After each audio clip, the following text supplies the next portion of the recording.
نحمد و نصلی علی رسول الکریم اما بعد فاعوذ باللہ من الشیطان الرجیم بسم اللہ الرحمن الرحیم۔ محترم بھائی اور دوستو، پہلے گزر چکا کہ غزوہ بدر میں کفار کو جو شکست ہوئی تھی اور ان کا بہت بڑا نقصان ہوا تھا، وہ انتقام کی آگ میں جل رہے تھے کہ کس طرح مسلمانوں سے اس کا بدلہ لیا جائے۔ پھر غزوہ احد کا سارا واقعہ پیش آیا، منظر پیش آیا۔ غزوہ احد میں سب سے زیادہ جو المناک واقعہ ہوا وہ حضرت حمزہ رضی اللہ عنہ کی شہادت کا واقعہ ہوا۔ حضرت حمزہ رضی اللہ عنہ حضور علیہ السلام کے چچا تھے۔ حضرت حمزہ رضی اللہ عنہ نے غزوہ بدر میں ہندہ، جس نے حضرت حمزہ رضی اللہ عنہ کو شہید کرانے کے لیے وحشی کو تیار کیا تھا، ہندہ کے باپ کو حضرت حمزہ رضی اللہ عنہ نے بدر میں مارا تھا، قتل کیا تھا۔ وہ اس کا انتقام لینا چاہتی تھی حضرت حمزہ رضی اللہ عنہ سے، تو لہٰذا اس نے وحشی کو تیار کیا۔ وحشی بعد میں فتح مکہ کے موقع پر مسلمان بھی ہو گئے تھے۔ اس کو تیار کیا کہ حضرت حمزہ رضی اللہ عنہ کو شہید کر، اور اس کو انعام کا وعدہ بھی کیا کہ تجھے بہت بڑا انعام دوں گی، تو حضرت حمزہ رضی اللہ عنہ کو شہید کر۔ تو غزوہ احد میں وہ حضرت حمزہ رضی اللہ عنہ کے پیچھے پھرتا رہا یہاں تک کہ حضرت حمزہ رضی اللہ عنہ کو وہ شہید کیا۔ اور حضرت حمزہ رضی اللہ عنہ کو صرف شہید ہی نہیں کیا بلکہ ہاتھ بھی کاٹ دیے، ناک بھی کاٹ دیے، سارے اعضاء کاٹ دیے۔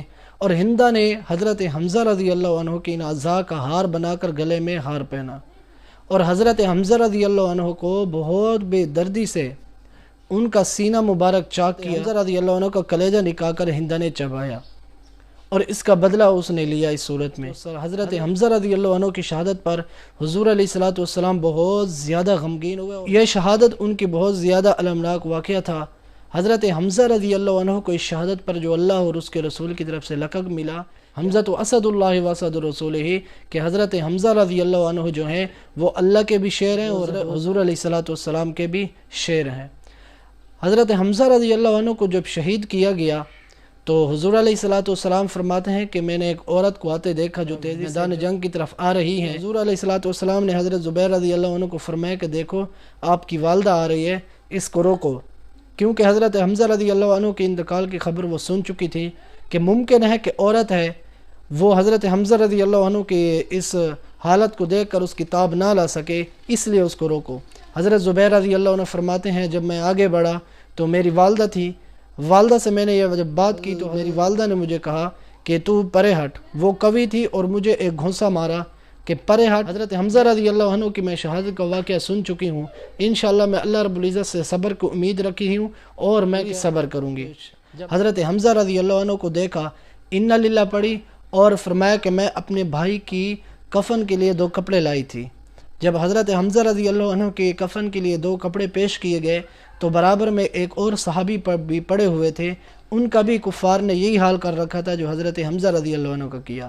تو صحابہ رضی اللہ عنہ فرماتے ہیں کہ ہمیں اس بات سے شرم آئی کہ حضرت حمزہ رضی اللہ تعالیٰ عنہ تو 2 کپڑوں میں کفن دیے جائیں اور اس صحابی کے پاس کچھ بھی نہ ہو، اس لیے ہم نے قرعہ ڈالا۔ پھر ان میں ایک کپڑا چھوٹا تھا اور ایک کپڑا بڑا تھا۔ جو چھوٹا کپڑا تھا وہ حضرت حمزہ رضی اللہ عنہ کے حصے میں آیا، اور جو بڑا کپڑا تھا وہ حضرت رضی اللہ عنہ کے حصے میں آیا۔ حضرت حمزہ رضی اللہ عنہ کو جو کپڑا چھوٹا تھا اگر سر کی طرف کیا جاتا تو پاؤں کھل جاتے، اور پاؤں کی طرف کیا جاتا تو سر کھل جاتا۔ تو حضور صلی اللہ علیہ وسلم نے فرمایا کہ اس کپڑے کو سر کی طرف کر دو اور پاؤں پر پتے وغیرہ ڈال دو۔ تو اس طرح سے حضرت حمزہ رضی اللہ عنہ کو کفنایا گیا، دفنایا گیا۔ اور بعد میں جب وحشی مسلمان ہو، اسلام لایا، حضور صلی اللہ تعالی علیہ وسلم نے فرمایا کہ ٹھیک ہے اب تو مسلمان ہو چکا ہے، لیکن میرے سامنے نہ بیٹھنا، اس لیے کہ اب جب تم میرے سامنے بیٹھتے ہو تو مجھے اپنا چچا یاد آ جاتا ہے۔ تو یہ تھا حضرت حمزہ رضی اللہ عنہ کی شہادت کا مختصر سا واقعہ۔ اور اس جنگ احد میں مسلمانوں کو جو شکست اور نقصان اٹھانا پڑا، اس کی وجہ یہ تھی کہ مسلمانوں نے حضور علیہ السلام کے ایک ارشاد پر عمل نہ کیا۔ حضور صلی اللہ تعالی علیہ وسلم نے جو صحابہ کو پہاڑی درے پر مقرر فرمایا تھا، انہوں نے جگہ چھوڑ دی تھی۔ یہ صحابہ رضی اللہ عنہ کو یہ تنبیہ تھی، آزمائش اس وجہ سے آئی۔ اللہ تعالیٰ نے صحابہ رضی اللہ تعالیٰ عنہ کو قرآن مجید میں تنبیہ فرمائی، اور بعد میں سارے صحابہ رضی اللہ عنہ کی معافی کا بھی اعلان فرما دیا اللہ تعالیٰ نے۔ یہ صحابہ رضی اللہ تعالیٰ عنہ کو بھی تنبیہ تھی، اور قیامت تک آنے والے تمام مسلمانوں کو یہ تنبیہ تھی کہ اگر کہیں بھی تم مسلمان حضور علیہ الصلوۃ والسلام کے ارشادات میں سے کسی ارشاد کی بھی تم نافرمانی کرو گے تو تمہیں بھی اس طرح نقصان اٹھانا پڑے گا۔ اللہ رب العزت ہمیں حضور صلی اللہ تعالی وسلم کے تمام تر ارشادات پر عمل کرنے کی توفیق عطا فرمائے۔ وما علینا الا البلاغ المبین۔